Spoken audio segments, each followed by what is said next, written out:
ఓం సహనావవతు సహనౌ భునక్తు సహ వీర్యం కరవావహై తేజస్వినావధీతమస్తు మా విద్విషావహై.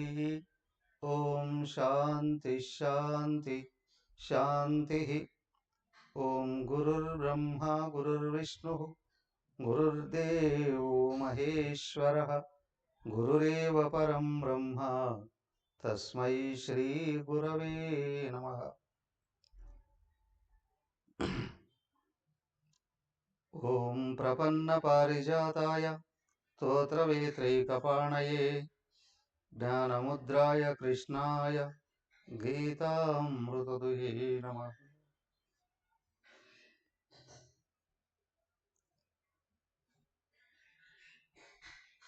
మీరు ఫోన్ ఆన్ చేస్తూనే వెంటనే ఆడియో మ్యూట్లోకి వెళ్ళండి. ఆ పట్టాభి అనే ఫోన్ నుండి అమ్మా మీరు ప్రతిరోజు మ్యూట్ చేయకుండా అట్లాగే పెడతాం, మొత్తం డిస్టర్బెన్స్ వస్తుంది.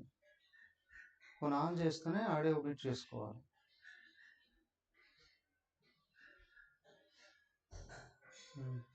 హరి ఓం.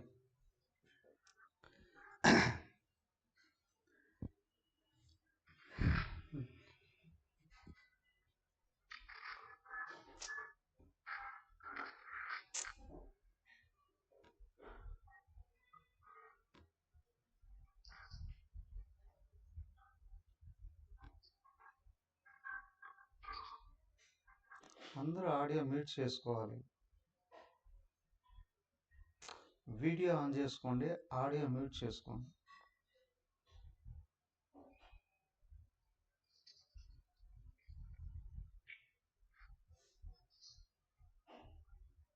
ఇవన్నీ ఆపుకోవడానికి సరిపోతుంది. ఎవరో సంతోష ఎవరో నేను 2 సార్లు ఆపా, మళ్ళీ తీసేస్తా మీ పేరు.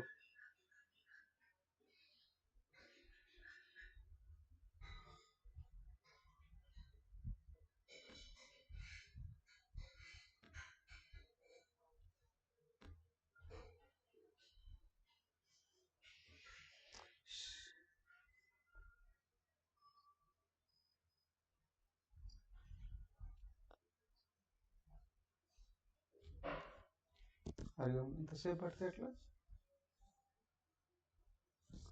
హరి ఓం.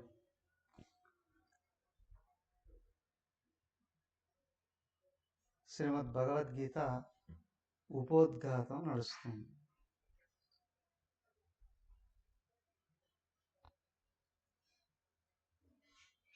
పరమాత్మయే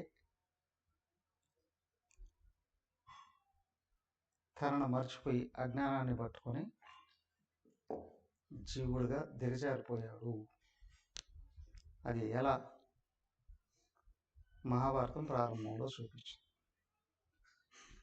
సచిదానంద స్వరూపమైన శంతనుడు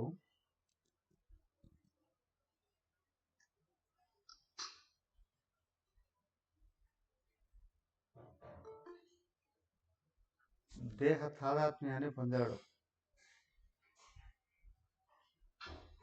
తర్వాత కొడుకుతో పుట్టిన సంతానంతో మమకారం వచ్చింది.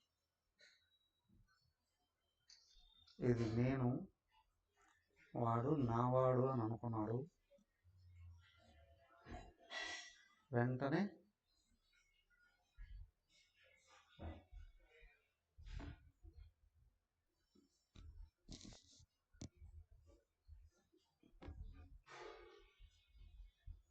ఆత్మ జ్ఞానం వెళ్ళిపోయింది. అదే గంగాదేవి. గంగా విష్ణు పాదాల నుండి పుట్టింది.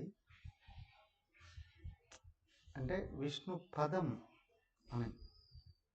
విష్ణువు అంటే వ్యాపునోతి ఇది విష్ణువు, సర్వవ్యాపకుడైనటువంటి సచిదానంద పరబ్రహ్మమే విష్ణువు. ఆయనే లోపల విశతి ఇది, లోపల దేహంలో కూర్చొని ఉన్నాడు. అయితే ఈ దేహంలో కూర్చోన్నంత మాత్రాన బద్ధుడు కాడు. కానీ ఈ దేహం నేను అని ఎప్పుడైతే అనుకుంటాడో జ్ఞానం ఎగిరిపోతుంది. నేను ఆత్మ అనే జ్ఞానం ఎగిరిపోతుంది. బాగా గమనించండి, మళ్ళీ ఇదే పొందాల్సింది.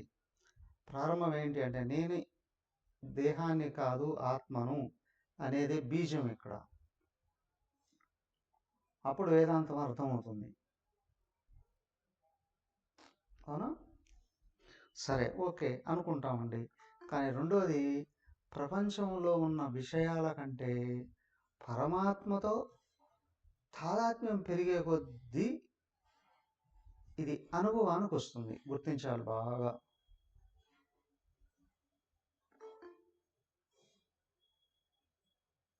ప్రపంచం కంటే పరమాత్మ మీదనే తాదాత్మ్యం పెరిగితే, నీకు ఎవరయ్యా ఇష్టం? నాకు దేవుడే మొదటండి, తర్వాత కోర్స్. కానీ ఇక్కడ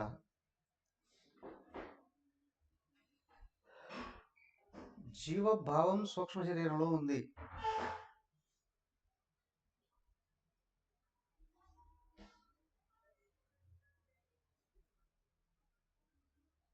సూక్ష్మ శరీరానికి వెనకల పరమాత్మ ఉన్నాడు. సూక్ష్మ శరీరానికి ముందు పక్క ఈ దేహము, ఈ ప్రపంచము ఉంది. ఈ ప్రపంచంలో ఏదైనా తాదాత్మ్యం కలిగితే అది మొదటిది నా దేహంని, ఆ తర్వాత ఇతరమైన దేహాలు కావచ్చు, వస్తువులు, వాహనాలు, సంపదలు, భోగాలు, ఇవేమైనా కావచ్చు, బాహ్యంగా ఉన్న వాటి మీద తాదాత్మ్యం పెరిగితే వెనకలు ఉన్న భగవంతుడు మరుగైపోతాడు. వెనకలు ఉన్న భగవంతుడి మీద ప్రేమ పెరిగే కొద్దీ దేహము శక్తివంతం అవుతుంది. ప్రపంచంలో ఏ విషయాన్ని చూసినా ఇది ఆయనే కదా అని గుర్తొస్తుంది. గుర్తు రావాలి. ఇప్పుడు తప్పులు చేయలేడు, పదం కాదు కదా. కానీ ఇక్కడ ఈ దేహం అనే భావం వచ్చింది ఆయనకి. ఆ బిడ్డ నాది అని అనుకున్నాడు. నేను ఆత్మ అనే భావం, అదే గంగాదేవి వెళ్ళిపోయింది కదా. ఇప్పుడు అజ్ఞానం వచ్చి కూర్చుందండి, జ్ఞానం పోయింది. నువ్వు మళ్ళీ తిరిగి జ్ఞానాన్ని కానీ పొందితే అజ్ఞానం కరిగిపోతుంది కదా. కానీ ఇప్పుడు స్టెప్ కిందికి వెళ్ళిపోయాడు. ఫస్ట్ స్టెప్ నేను దేహం అనే అహంకారం, రెండో స్టెప్ ప్రపంచంలో ఉన్న విషయాలు నావి అనే మమకారం, ఇక మూడో స్టెప్ ఏంటయ్యా?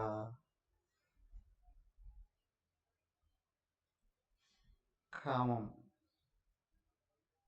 క్రోధం, అది తిరగబడితే లోభం కదా. ఇక్కడ శంతనుడు వెళ్ళి ఆ దాశరాజ చెల్లెల్ని భార్య కావాలి అని, నాకు కావాలి అనుకున్నాడు. కామం, కోరిక. వాళ్ళ అన్న లోభం చూపించాడు, అవునా, ధర్మాన్ని వదిలేశాడు. అక్కడ నా చెల్లికే రాజ్యం కావాలి, ఇది నా చెల్లికి పుట్టబోయే కొడుక్కే రాజ్యం ఇవ్వాలి. లోభం.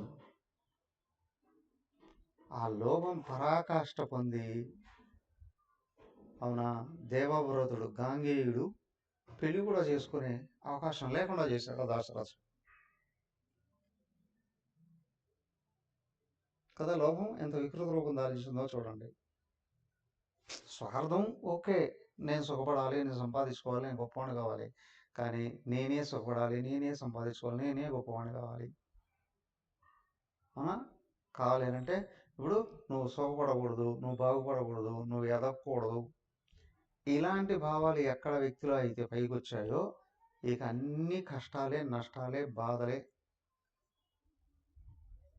కదా. తను యాక్సెప్ట్ చేశాడు అక్కడ శంతనుడు. ఆమె భార్యగా అయితే వచ్చింది, పుత్రులు కూడా కలిగారు. పుత్రోదయం అవుతూనే ఈయనకి లోపల వేదన పుట్టింది. అయ్యయ్యో, నా కొడుక్కి నేను ఇంత అన్యాయం చేశానా పెద్ద కొడుక్కి. వేదన కలిగి తట్టుకోలేక తిప్పుకోలేక చచ్చిపోయాడు.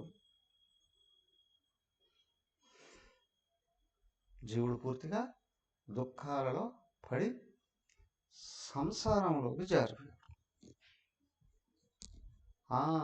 ఇక్కడ జీవితాంతం ఒక విషయం గుర్తుంచుకోవాలి. సంసారము అంటే పెళ్లి చేసుకొని భార్యాపిల్లలతో ఉండడం కాదు, జనన మరణాలలో పడిపోవడం. అంటే నేను ఆత్మను అనుకుంటే పుట్టుక లేదు, సావు లేదు, శాశ్వతం. కానీ నేను దేహం అని ఎప్పుడైతే అనుకుంటాడో పుట్టింది వస్తుంది, పునరపి జననం పునరపి మరణం. ఇప్పుడు జీవుడు భావం చూడండి, శరీరం పుడుతుంది, ఒకేసారి చచ్చిపోతుంది అంతే. కానీ జీవభావం ఉంది, పుట్టడం చావడం, పుట్టడం చావడం, పుట్టడం చావడం. ఇదే సంసారం. సంసారది, ఇది సంసారం. నిరంతరం మారిపోయేటువంటి ప్రకృతిలోకి పూర్తిగా జారిపోవడం. చనిపోయాడు ఆయన. సరే, ఈయన భీష్ముడే బాధ్యత తీసుకొని ఆ తమ్ముళ్ళని పెంచాడు, పెద్ద చేశాడు. ఆ పెద్ద తమ్ముడికి రాజ్య పట్టాభిషేకం చేశాడు. అక్కడైనా దేవవ్రతుడిని అనుసరించలేదు ఆ తమ్ముడు. పెద్దవాడు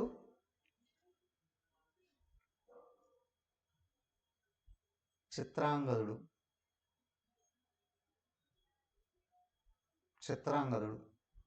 అతనికి యువరాజు పట్టాభిషేకం చేశాడు.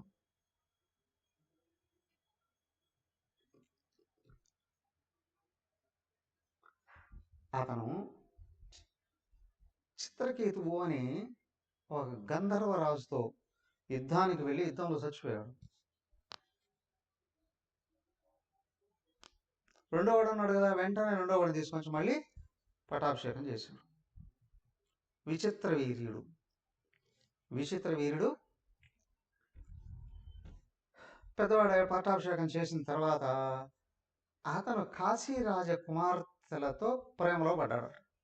వాళ్ళు పడ్డారో లేదో తెలియదు, కానీ ఈయన మాత్రం ప్రేమించాడు వాళ్ళని. వాళ్ళ అందాన్ని గురించి విను, వైభవాన్ని గురించి విను. అక్కడ వాళ్ళు నాకు భార్యలు కావాలి అని అడిగాడు.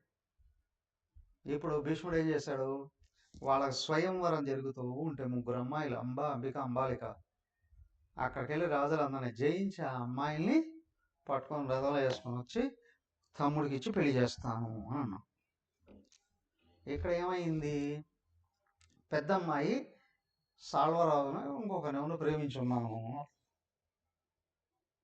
సరే, వెనక్కి పంపించేశాడు. వెనక్కి పంపిస్తే నన్ను జయించి నిన్ను ఎత్తుకుని వెళ్ళిపోయాడు ఆయన, ఇంకొకరు తీసుకుని వెళ్ళిపోయింది, వాళ్ళు వదిలేస్తే నిన్ను నేనట్టు పెళ్లి చేసుకుంటాను, నువ్వు నాకు వద్దు అనేసాడు. ఆ అమ్మాయి మళ్ళీ వెళ్ళింది, అయ్యా మీరు చెప్పినట్టు నేను ఒప్పుకుంటాను, నాకు పెళ్లి చేయండి అని.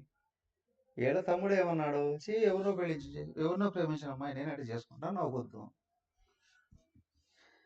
అయితే నువ్వే కదా నన్ను తీసుకొని వచ్చింది, నువ్వన్నా చేసుకో అంది అమ్మాయి. నేను ముందే ప్రతిజ్ఞ చేశాను, నేను పెళ్లి చేసుకోను అన్నాడు. ఏం చేస్తుంది అమ్మాయి ఇప్పుడు, ఎవరో సలహా ఇచ్చారు భీష్ముడికి, గురువు గారు పరశురాముడు, ఆయన పోయి శరణాగతి పొందుకో, ఆయన చెప్తే ఈయన వింటాడు అని. ఆయన వచ్చి ఇక్కడ చెప్తే నో అనేసాడు. వాళ్ళిద్దరికి యుద్ధం కూడా జరిగింది. భీష్ముడి చేతులు పరశురాముడు కూడా ఓడిపోయాడు. ఇప్పుడు ఈ అమ్మాయి ఏం చేస్తుంది, వెళ్ళి తపస్సు చేసి శివుడు ప్రత్యక్షం అయితే వరం కోరుకుంది. ఏమని,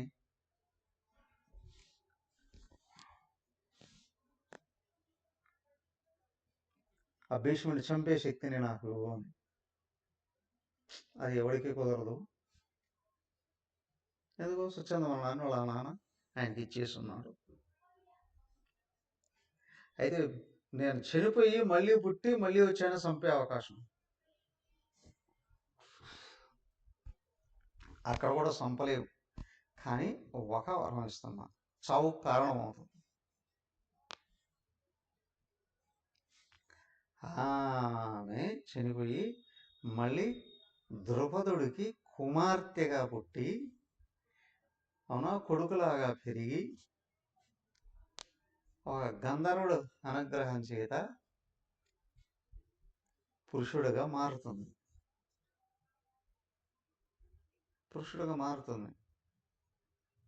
కదా. ఓకే, చాలా పెద్ద కథ అది. అది ఎక్కడ అవసరం అయినప్పుడు అప్పుడు చూసుకున్నాం కదా. ఆమె ఇక్కడ శిఖండి అయింది, అంటే స్త్రీగా పుట్టి పురుషుడుగా మారడం జరిగింది. ఎప్పుడయ్యా? 5,000 సంవత్సరాల క్రితం. ట్రాన్స్ జెండర్, స్త్రీగా పుట్టి పురుషుడుగా మారి. అయితే ఇలాంటి వాళ్ళతో నేను యుద్ధం చెయ్యను అని ప్రతిజ్ఞ చేస్తున్నాడు ఎవరు? భీష్ముడు. స్త్రీలతో కానీ ఈ జెండర్ చేంజ్ అయిన వాళ్ళతో కానీ, లేదా స్త్రీ పురుషులు కాని వాళ్ళతో కానీ నేను యుద్ధం చేయను అని. సరే, సెకండ్ కావడం, ఆ తర్వాత భీష్ముడు ఈ మరణానికి ఎట్లాగా కారణమైంది అనే విషయం కూడా తెలుసు కదా. ఎనీహో, తర్వాత మిగతా 2 అమ్మాయిలు ఉన్నారు, అంబిక అంబాలిక. వాళ్ళిద్దరిని తీసుకొచ్చి తమ్ముడికి పెళ్లి చేసేసాడు. ఆ తమ్ముడు వాళ్ళ అందానికి మురిసిపోయి మోహంలో పడిపోయి ఆయన భోగాలలో తొలతూగుతున్నాడు. వాళ్ళ అన్న చూసుకుంటున్నాడు రాజ్య పరిపాలన అంతా. ఆయన అట్లాగే భోగాల్లో పడిపోయి సుఖ రోగాలు వచ్చి ఆ బెడ్రూమ్లో చచ్చిపోయాడు.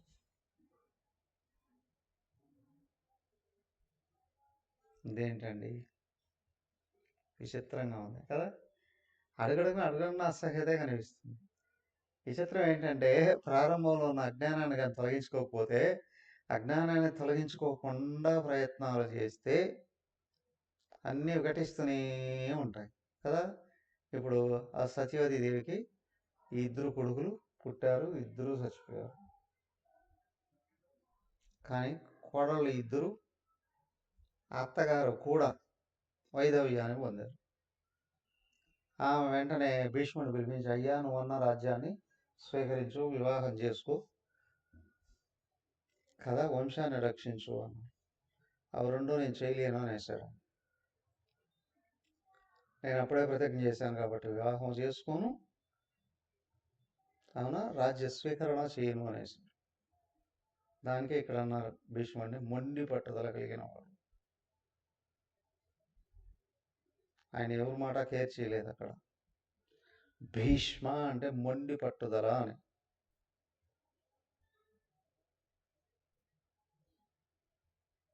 దానికి చివరికి ఏమయ్యాడు ఆయన? మహామహామహాబలుడే, కానీ కౌరవుల వైపుకి వెళ్ళి యుద్ధం చేయాల్సిన అవసరం ఏర్పడింది. తన సాగును తనే నిర్ణయించుకొని తెచ్చుకునే అవకాశాలు కూడా ఏర్పడ్డాయి. సరే, అయింది. దానికి ప్లస్లు మైనస్లు ఏమో ఉంటాయి, కానీ ఇప్పుడు ప్రస్తుతం అవునా. కానీ ఇక్కడ అమ్మాయిని తెచ్చుకున్నాడు, పెళ్లి చేసుకున్నాడు, పిల్లలు కన్నాడు, వాళ్ళు పెద్దవాళ్ళు అయ్యారు, యువరాజులు అయ్యారు. అక్కడ పోయాడు, ఇంకొకటి పెళ్ళయింది, హాఫ్గా ఆడవాడు. ఏమయ్యా ఇప్పుడు మళ్ళీ రాజ్యాన్ని పరిపాలించేవాడు ఎవడు లేకుండా పోయాడు. ఏం చేయాలి మళ్ళీ ఇప్పుడు? ఆమె మంత్రి మండలిలో చర్చించారు. అరే మీరు మంగమ్మ గారు, మీరు ఫోన్ పదే ఆన్ చేస్తున్నారు, డిస్టర్బెన్స్ వస్తుంది.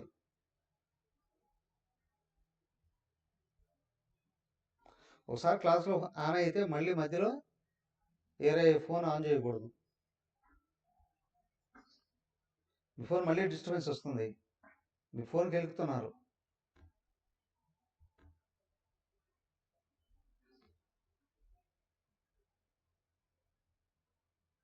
ఇది రికార్డ్ అవుతుంది, మొత్తం అంతా డిస్టర్బెన్స్ ఏర్పడుతుంది.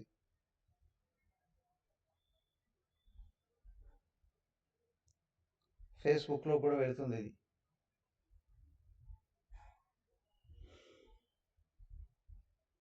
అండి క్లాస్లో కూర్చున్నప్పుడు 40 నిమిషాలే కదా, వేరే ఏ ఫోన్లు పెట్టుకోకుండా, వేరే ఏ ఫోన్లు రిసీవ్ చేసుకోకండి.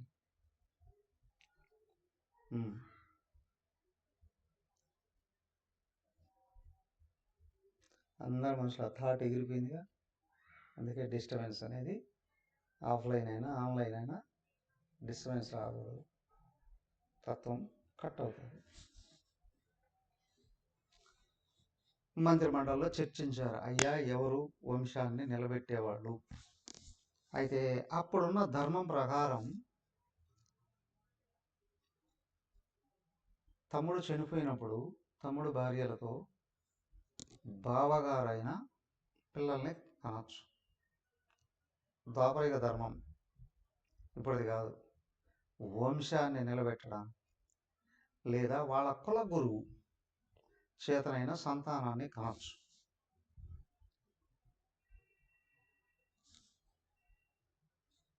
ఎలా ఏంటి? ఇప్పుడు ఈ సత్యవతి దేవికి వెంటనే గుర్తొచ్చాడు వ్యాసుడు తలుసుకుంటే ఆయన ప్రత్యక్షమయ్యాడు. ఇప్పుడు ఆయన బావగారు కూడా అవుతారుగా, ఆమె పెద్ద కొడుకు కదా. అలాగే వీళ్ళకి ఆధ్యాత్మిక గురువు కూడా, బాగా గురువు కూడా. అయ్యా ఏం చేయమంటావు, చెప్పండి ఏం కావాలన్నా. ఆయన త్రిమూర్తి స్వరూపుడు కదా, దేశాన్ని రక్షణ చేయాలి. అప్పుడు వీళ్ళకి తన సంతానం కావాలి నా కోడళ్ళకి. ఆయన అన్నాడు, 1 సంవత్సరం రోజులు నేను చెప్తాను, వ్రతాన్ని ఆచరించండి అన్న, వాళ్ళు పవిత్రులైతే ఆ తర్వాత ఆలోచిద్దాము అన్నాడు. కాదు, నాకు ఇప్పుడే నా కోడళ్ళకి సంతానం కావాలి అని ఆమె కూడా మూర్ఖ పట్టుదల పట్టింది. ఎవరు? సత్యవతీదేవి మూర్ఖంగా పట్టుదల పట్టింది. ఏం సరే అన్నాడు. దానికి ఏంటంటే మహాత్ములు ఒక మాట చెప్తేనే వెంటనే ఆచరించేవాళ్ళు అన్ని రకాల అజ్ఞానాల నుండి బయటపడిపోతారు, కష్టాలు దుఃఖాలు బాధలు మొత్తం. కానీ మాకు ఇష్టమైంది మీరు ఇవ్వాలి అని మహాత్ముల దగ్గరికి వెళ్ళి ఏదైనా పట్టుబట్టారంటే, విషయం ఏదైనా కావచ్చు, అది ఇంకా మళ్ళీ మళ్ళీ కష్టాలనే ఇస్తుంది. నేను సరే అన్నాడు. ఆ అంబికని తయారు చేసి వ్యాసుల వారి దగ్గరికి పంపించాను. వ్యాసుల వారిని చూస్తూనే ఆ తేజస్వం భరించలేక ఏం చేసింది, కళ్ళు మూసేసుకుంది. సరే ఆయన అనుగ్రహించాడు. పుట్టేటప్పుడు గుడ్డోడు పుట్టాడు, వాడే ధృతరాష్ట్రుడు. అవునా, గుడ్డివాడు పుట్టాడు. ఏం చేస్తుంది ఇప్పుడు? ఇదంతా చూడండి, సద్యోగర్భమే, సద్యోజననమే. అర్థమైందా? సద్యోగర్భమే, సద్యోజననమే. ఆ నామకరణం కూడా అప్పుడే జరిగింది. ఆ తర్వాత మళ్ళీ అంబాలికని తయారు చేసి పంపించింది. ఈయన తేజస్సును చూసి ఆమె ఒక్కసారి బిగించిపోయిందట దేహం అంతా. ఆ పుట్టినవాడు పాండురోగి పుట్టాడు. తెల్లగా అంటే అదేంటుందో కదా, బియ్యపు పిండి, ఆ కలరు. ఆ కలర్లో ఎవరు ఉంటారు? వైట్ కలర్ పెయింట్ వేసినట్టు, సున్నం వేసినట్టు. అందుకే ఆయన్ని పాండురోగి అని కూడా అన్నారు. తెల్ల కామెర్లో అని అంటారు కదా జనరల్గా, ఆ వైట్లో పుట్టాడు ఆయన. ఏమో చూసింది, అయ్యయ్యో ఇద్దరు పుడితే ఎట్లా అయ్యారో, మూడో వాడు అని చెప్పి ఏమేం చేసింది, మళ్ళీ ఆ పెద్ద కోడల్ని అంబికను తీసుకొని వచ్చి పంపిస్తే ఆ అంబిక భయపడిపోయి పోకుండా ఏం చేసింది, తన దాసిని అలంకరించి పంపించింది. ఆ దాసి ఏం ఆనందంగా వెళ్ళిపోయింది, మహాత్ముడితో నాకు సంబంధమా అని. ఆయన చూశాడు, తెలుసు, అనుగ్రహించాడు, చెప్పేసి వెళ్ళాడు. పుట్టేవాడు మహాత్ముడే, కానీ దాసీపుత్రుడు రాజు పనికిరాడు అని. ముగ్గురిని కన్నారు. కానీ ఏమైంది? సమస్య పెరిగిందా తరిగిందా? తరిగిందా? లోపల అజ్ఞానాన్ని పెట్టుకొని సంతానము అని అంటే పిల్లలే అని కాదు, నువ్వు ఏది ఉత్పత్తి చేసినా, అవునా, ఏ ప్రొడక్షన్ పైకి తీసుకొని వచ్చినా, వ్యాపారము, వ్యవసాయము, ఇంకొకటో అధికారము, ఇంకోటి, ఏది అన్నప్పుడు, ఏది సాధించినా, ఏది సంపాదించినా, ఏది తయారు చేసినా, లోపల అజ్ఞానం పోకపోతే వచ్చే ప్రతి ఒక్కటి బంధనంగానే తయారవుతుంది, బాధలు పెంచేదే అవుతుంది. ముగ్గురు కుమారులు. మూడో ఆయన జ్ఞాని, కానీ రాజ్యార్హత లేదు. మొదటివాడు గుడ్డివాడు, అసలు రాజ్య స్వీకరణే చేయకూడదు, అర్హత లేదు. మరి రెండో వాడు పాండురాజు. పాండురాజు పెరిగి పెద్ద అయిన తర్వాత ఆయనకు రాజ్య పట్టాభిషేకం చేసేసారు. ఆయనకు అన్న మీద అపారమైన ప్రేమ. ఆయన అన్నం రాజుగా పెట్టి దేశాన్ని అంతటిని విస్తరింపజేశాడు. అధికారి ఈయనే, కానీ సింహాసనం మీద నువ్వు కూర్చోబెట్టాడు. కానీ ఆ అన్నకు తమ్ముడి మీద కృతజ్ఞత లేదు. వాడికి దేహంలో కళ్ళే కాదు, లోపల బుద్ధిలో దృష్టి కూడా గుడ్డిదే. ఇద్దరు చదువుకున్నారు, కానీ ధృతరాష్ట్రుడు సద్గుణాలు లేవు, అన్ని అవగుణాలే. అవునా? ఆయనకు ఇద్దరికి పెళ్లి చేశారు. పెళ్లి చేస్తే పెద్ద ఆయనకు పెళ్లి చేశారు. ఎవరు? గాంధార దేశం నుండి తీసుకొని వచ్చి, గాంధారి కదా, ఎక్కడ? కాందహార్, ఆఫ్ఘనిస్తాన్. అక్కడి నుంచి అమ్మాయిని తీసుకొని చేశారు. అయ్యో మా భర్త కళ్ళు లేవు కదా, సో ఆయన చూడకుంటే నేను ఇట్లా చూస్తానని కళ్ళున్నా గంతలు కట్టేసుకుంది. ఆమె కూడా గుడిది.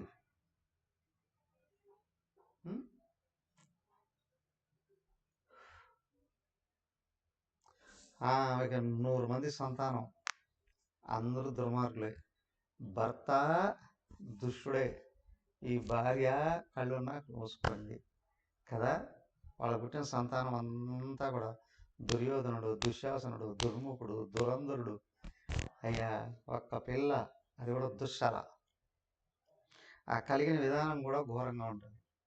అవునా? ఈ పాండురాజు కూడా వివాహం చేశారు. కుంతిదేవి భక్తి జ్ఞానాలు కలిగినటువంటి ఆవిడ భార్య అయింది. ఆ తర్వాత మాద్రిని కూడా చేసుకున్నాడు కదా. అయితే ఈయన ఒకసారి వేటకు వెళ్ళుండి అక్కడ ఎవరో ఋషులట లేడీ రూపంలో నుండి వాళ్ళు కలిసి ఉన్న సందర్భంలో ఈయన గమనించకుండా లేడీని బాణంతో కొడితే, అవునా, ఆ పురుష రూపంలో ఉన్న ఆ ఋషి బాణం తగిలి చనిపోతూ శాపం పెట్టేశాడట. నువ్వు కూడా నీ భార్యను ముట్టుకుంటే నాలాగా చచ్చిపోతావు.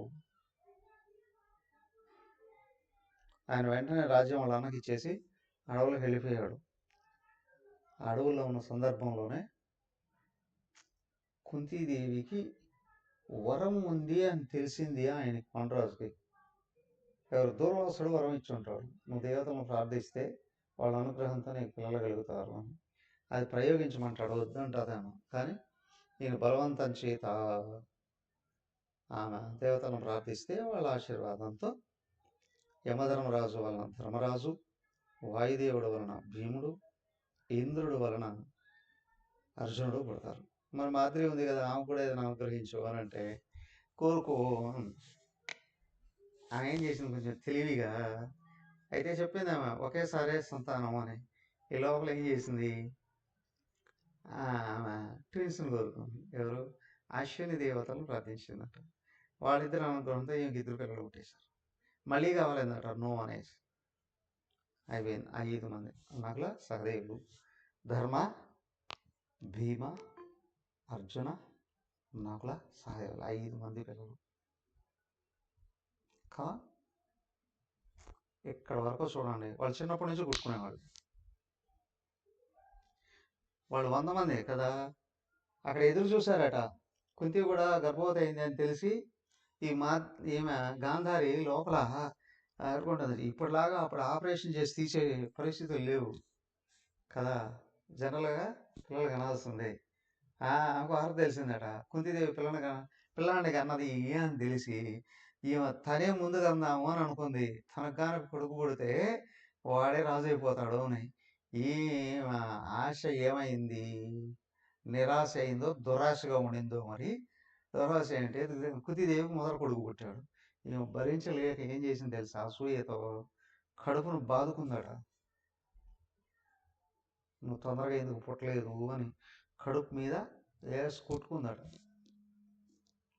ఎంతగా కొట్టుకుంది అంటే ఆ లోపల గర్భం ఉందే ముక్కలు ముక్కలుగా అయిపోయిందట. లోపల అబార్షన్, ముక్కలు ముక్కలు అయిపోయింది. そんなだが పడిపోయింది. బోరున ఏడుస్తూ అక్కడ కూర్చుంది. అయ్యో ఇది. వెంటనే మళ్ళీ వేసల వారిని పిలిచారు. పిలిస్తే ఆయన అప్పటికప్పుడు నీతి కుండలు తెప్పించి ఆ కుండలలో ఈ మాంసం ముద్దల్ని వేశాడట. ఏమంటారు? క్లోనింగా, టెస్ట్ ట్యూబా? టెక్నాలజీ ఇంకా వెళ్ళాలి ముందుకి, అవునా? ఇంకా చాలా రోజులు పడుతుంది. ఆ మాంసం ముద్దల్ని ఒక్కొక్క కుండలో 100 ముక్కలు పడ్డాయట. ఆమె ఏడిచిందట, నా కూతురు కూడా కావాలి అని. ఆ పడిన మాంసం చిమ్ములు ఇతరంతా కలిపి అది తీసి ఇంకో కుండలో వేసాడట. నేతి కుండలు అండర్ కుండలో పెట్టించారు. కొన్ని సంవత్సరాల తర్వాత, కొద్ది రోజుల తర్వాత ఆ కుండలలో నుండి ఈ 100 మంది కుమారులు, ఆ చివరిగా ఒక చెల్లి, 101 మంది పుట్టారు. పేరు పెట్టింది ఎవరు? వేసల వారే. అవునా? ఒక మహాత్ముడు చెప్తూ ఉండేవారు, పేరు ఆనందరావు అట, ఎప్పుడు ఏడుపు కుటుంబం.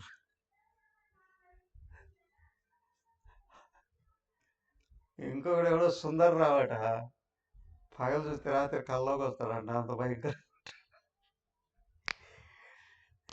పేర్లు పెట్టడంలో కూడా చాలా దూరదృష్టి మహాత్ములకు ఉంటుంది. అలాగే మా గురువు గారు తెలుసుగా, స్వామి శారదా ప్రియానంద మాతాజీ గారు, వారు పేర్లు పెట్టేవాళ్ళు ఏంటికి? ఏ గుణం ఉందో అది పైకి తీసుకురావడానికి ఆ గుణంతో అయినా పెట్టేవాడు. చెప్పేవారు వీళ్ళు పని చేస్తారు, లేకపోతే ఏ గుణం అవసరం ఉందో ఆ గుణం పెట్టి ఇది పెంచుకోండి అని చెప్పారు. అవసరమైంది, అవునా? వాళ్ళు కారణం చేయడానికి చదివి అది అవసరమైంది అక్కడ పెట్టారు కదా. అలాగే వ్యాసుల వారు త్రికాలజ్ఞుడు, పుట్టబోయే వాళ్ళ గుణాలు ఏమున్నాయి కారణ శరీరాన్ని చదివేసి అందరికీ పేర్లు పెట్టేశాడు. ఒకే ఒకడు వికర్ణుడు అని పెట్టాడు, అక్కడే సజ్జనుడు అయ్యాడు. ఆ ద్రౌపదీదేవికి బట్టలు కూడా తీస్తుంటే వాడు అక్కడే వచ్చి అడ్డుపడతాడు. ఓకే, సరే. ఇప్పుడు ఏమైంది? కొనసాగుతుంది కదా. ఏమిటి? దుఃఖమా సుఖమా? దుఃఖమా సుఖమా?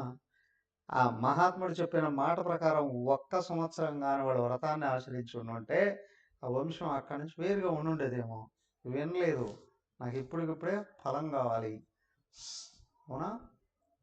సద్య ఫలం, ఇన్స్టంట్ ఫ్రూట్, అలాగే కావాలి. ఇప్పుడు నాకు ఇప్పటికిప్పుడు ఫలం రావాలి.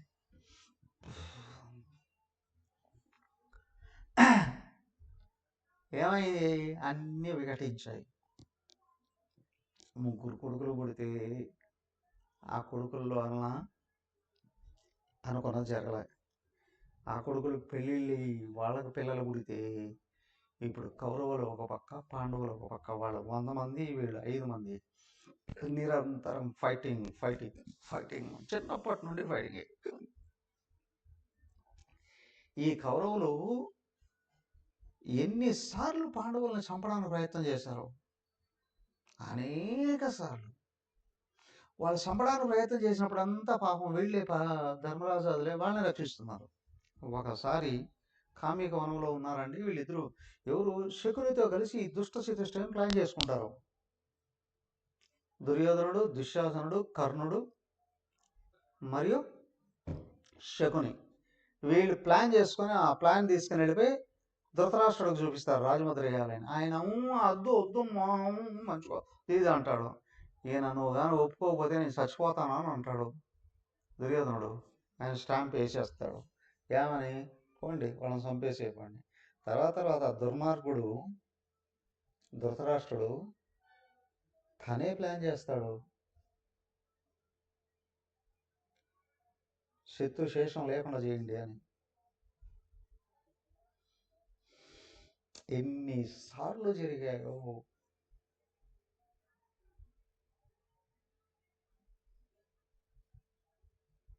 చిన్న పిల్లలప్పటి నుండి విషం పెడతారు. ఒకసారి అందరూ ఆడుకోవడానికి వెళితే ఆ ఆటల మధ్యలోనే వీళ్ళిద్దరూ కలిసి ఏం చేస్తారు, భీముడికి వంట అంటే బాగా ఇష్టం కదా, పైగా లడ్డూలన్నీ తయారు చేస్తుంటారట. భీముడికి చాలా ఇష్టం. ఆ లడ్డూల్లో విషం కలిపేస్తారు. విషం కలిపేసి ఆయన తిని పడిపోతే ఎదురుకు వచ్చే తీగలతో కాళ్ళు చేతులు కట్టేసి తీసుకెళ్ళిపోయి ఆ నదిలో పారేస్తారు. ఆ నది మడుగులో నుండి నాగలోకానికి దారి ఉందట. ఏదో అక్కడ నాగులు అవన్నీ ఉన్నాయి, పట్టుకొని వెళ్ళిపోయారు భీముడిని నాగలోకానికి. నాగలోకానికి పట్టుకొని పోయి అక్కడ పెట్టి చూస్తే ఆ నాగలోక అధిపతి కుంతీదేవికి బంధువు. ఎవరు నువ్వు ఏంటి అని చెప్పి ఆయన వెతికి చూస్తే ఫలానా అని. ఆయన అనుగ్రహించి ఇక మీదట నీకు నాగులు ఎప్పుడు కరిచినా బలంగా మారిపోతుంది పో అని చెప్పేస్తాడు. 10,000 ఏనుగుల బలం నీకు వస్తుంది నా అనుగ్రహంతో, నీకు పావులు నేనేం ఏ విషయం నేనేం చేయదు పో అని పంపించేసేస్తాడు కదా. అలాగా వీళ్ళు చేసిన పాపాలన్నీ వాళ్ళకి అనుగ్రహాలుగా తిరిగి వచ్చేసాయి. అవునా, అలాగా తిరిగి వచ్చాయి. సరే సరే సరే. తర్వాత ఏం చేశారు, వీళ్ళందరూ అడవిలోనే పుట్టారు, అడవిలో నుండి వచ్చేసారు, ఏదో ఒక విధంగా జాయిన్ అయిపోయారు. ఈ లోపల వీళ్ళు ప్లాన్ చేసి ఏం చేస్తారు, వీళ్ళని లాక్షాగృహానికి పంపిస్తారు. తెలుసుగా లాక్షాగృహం ఎక్కడ, లక్క ఇల్లు.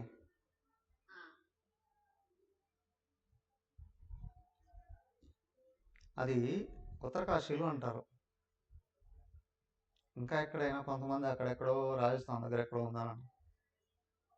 ఉత్తరకాశీలో ఇప్పటికీ లక్షేశ్వర భగవాన్ అని మన ఆశ్రమానికి 1 కిలోమీటర్ పైకి వెళితే గంగోత్రి వైపు అక్కడ ఉంది, గంగ ఒడ్డున లక్షేశ్వర భగవాన్ అని. అక్కడ లక్క ఇల్లు కట్టించి దాంట్లో పంపించేసేస్తారు.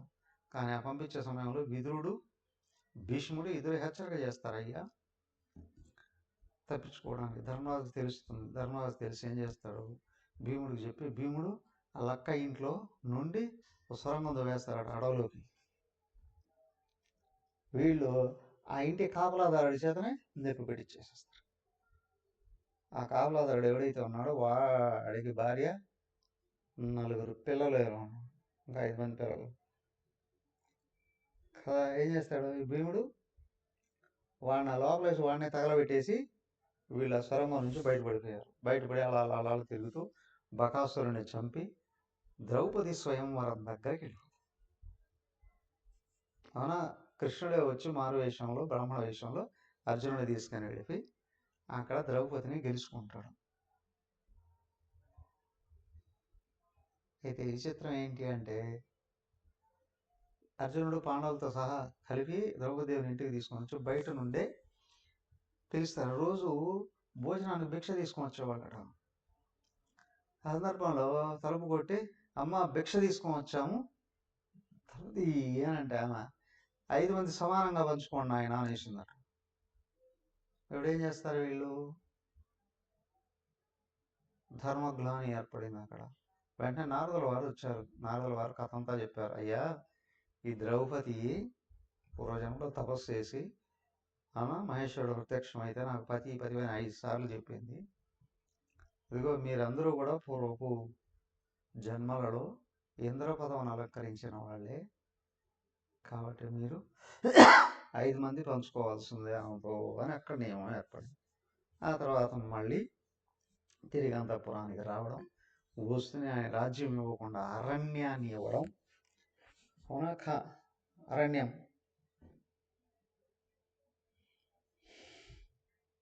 ఖండవం అనే అరణ్యం కృష్ణుడు అనుగ్రహంతో అక్కడ అంతఃపురాన్ని నిర్మించుకుంటారు.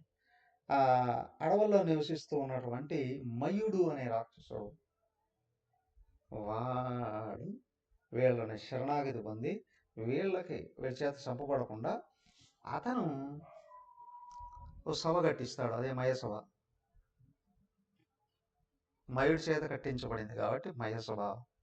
అదే చెప్తాడు, ఇంతవరకు భూమి మీద ఎక్కడా లేనంత భవనాన్ని కట్టిస్తూ ఉన్నాను మీకు, కానీ ఇవి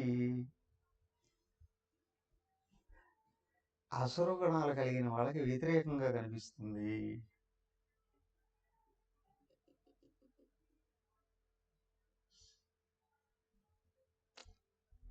అయ్యా అమ్మగారు చెప్తారు, మైసభ అంటే ఏదో కాదు, ప్రపంచమే. ప్రపంచంలో ముక్తి కోసం వచ్చినవాడు ధర్మాన్ని అనుసరిస్తూ ఉంటే ఏది ప్రమాదకరమైంది, ఏది అనుకూలమైంది అని స్పష్టంగా తెలుస్తుంది. కానీ మోహంలో పడ్డవాడు భోగం కోసం ప్రయత్నం చేస్తే, అవునా, అన్నీ వ్యతిరేకంగా కనిపిస్తాయండి. 14 అధ్యాయంలో చెప్తారు, 18 అధ్యాయంలో కూడా తామసిక బుద్ధి సర్వార్థాన్ విపరీతాంశ అంటాడు అక్కడ. అన్నిటి వ్యతిరేకంగా భావిస్తుంది, రిసీవ్ చేసుకుంటుంది అని తామసిక బుద్ధిలో పడిపోయిన వాడికి. అలాగే ఇక్కడ మైసభ అంటే ప్రపంచమే. తమస్సులో ఉన్న వాడికి వాడిని నాశనం చేసేది వాడు ఆశ్రయిస్తాడు. సామె చెప్తారు చూడండి, గొర్రె కషాయుడిని నమ్ముతుంది అని. అవునా? పాండవులు ఎవరిని ఆశ్రయించారు? భగవంతుడిని. అవునా? భగవంతుడు వీళ్ళకి కూడా అవకాశాలు ఇచ్చాడు కదా అనేక సార్లు. కౌరవులు ఎవరిని ఆశ్రయించారు? వాళ్ళను నాశనం చేయడానికి ప్రతిజ్ఞ చేసి వచ్చిన వాళ్ళ మేనమామ శకుని వాడిని నమ్మారు. అవునా? అర్థమైందా? తన నాశనానికి సంకల్పం చేసుకున్న వాడినే నమ్మి వాడి దగ్గరికే వెళ్ళి మెడ వంచి వాడి దగ్గరే నరికించబడే పనులు చేసుకుంటాడండి మోహంలో ఉన్నవాడు. కానీ జ్ఞానికి తెలుస్తుంది స్పష్టంగా, మనకు శ్రేయోభిలాషి ఎవరు, వ్యతిరేకి ఎవరు అని స్పష్టంగా ముందే గోచరిస్తుంది. ఎట్లా తెలుస్తుందండి? భగవంతుని ఆశ్రయిస్తాడు, భగవంతుడే చెప్తాడు అక్కడ. అర్థమైందా? ఎవరు దైవాన్ని ఆశ్రయించి ఎక్కడ ఎప్పుడు ఏ పని చేస్తున్నా అని చెప్పాడుగా. మై సర్వాణి కర్మాణి సన్యస్య ఆధ్యాత్మ చేత నిరాశ విద్యస్వరిగతోత్సవ సర్వధర్మాన్ని పరిత్యజ్య మామేకం శరణం వ్రజ అహం త్వా సర్వపాపేభ్యః శ్రేయిష్యామి తదా అనన్యాశ్చింతయంతో మాం ఏ జనాః పర్యుపాసతే. అయ్యా అనేక రకాల ప్రామిస్లు చేశాడు ఆయన. నువ్వు దైవాన్ని ఆశ్రయించి ఏ క్లిష్ట పరిస్థితి ఎదురైనా కామ్గా కూర్చొని ఆయన్ని ధ్యానిస్తూ ప్రార్థన చేశావు, నీకు లోపల నీ హృదయంలో స్ఫురించి ఆయనే చెప్తాడు, ఇది చెయ్యి, ఇది వద్దు అని. కదా? అంత ఓపిక ఉండదు, మనో నిగ్రహం ఉండదు, దైవం మీద శ్రద్ధే ఉండదు. మాయలో పడ్డవాడికి వీడికి రుచికరమైంది చెప్పిన వాడు మాటే వింటాడు.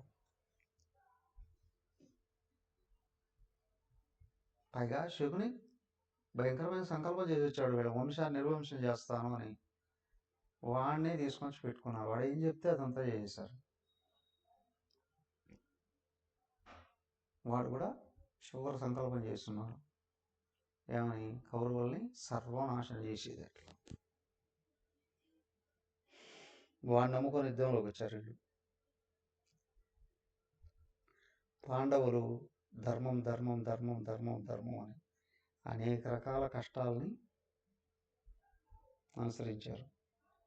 కష్టపడి ఆ మైసభ నిర్మాణం చేసుకొని రాజసూయ యాగంలో వాళ్ళను కూడా పిలిపిస్తే ఆ సభను చూసి, అవునా, ఒంటరిగా వెళతాడు అదంతా కలిగించడానికి దుర్యోధనుడు. చూసి అద్భుతాలను చూసి, ఇంత గొప్ప సంపద సంపద కూడా వాళ్ళు రాజసూయాగం చేసి మొత్తం దేశానంతటిని జయించి సంపదలు కూడా తీసుకొచ్చి పోస్తారు. ఆ సంపదలు, ఈ సభ, వాళ్ళకు కలిగిన గౌరవాలు అవన్నీ చూసి దుర్యోధనుడికి, అవునా, సభలోకి వెళ్తాడు చూడండి, మైసభలోకి వెళ్ళి అవమానాలు పాలవుతాడు. అక్కడ ద్రౌపది అవమానించింది అని అంటారు చాలామంది, తప్పది. వాడు నీళ్లు లేని చోట నీళ్లు ఉన్నట్లుగా, నీళ్లు ఉన్న చోట నీళ్లు లేనట్టుగా వాడు తిరుగుతూ ఉన్న సందర్భంలోనే ఒక చోట నెలలో పడిపోతాడు. పడిపోయినప్పుడు ఆ చెలికత్తలు అందరూ నవ్వుతారట. అవుతారు, అదే మహాభారతంలో ఉన్నది అదే. అప్పుడు వెంటనే ఏంటి వీళ్ళు పని చేస్తున్నారే అని పై అంతస్తులో నుండి చూసిన ద్రౌపది వాళ్ళని తిట్టి పంపించేట వంగి చూస్తుంది. వాడు అప్పుడే తలెత్తాడు, ద్రౌపది నవ్వింది అని అనుకుంటాడు. వాడు తిరిగి వచ్చి ద్రౌపదిని అవమానించాలి, ఆ సంపదలన్నీ దోచుకోవాలి.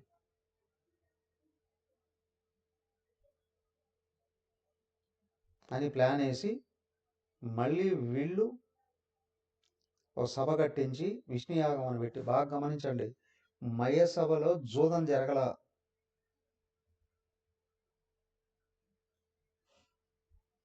జూదం జరిగింది హస్తినాపురంలో.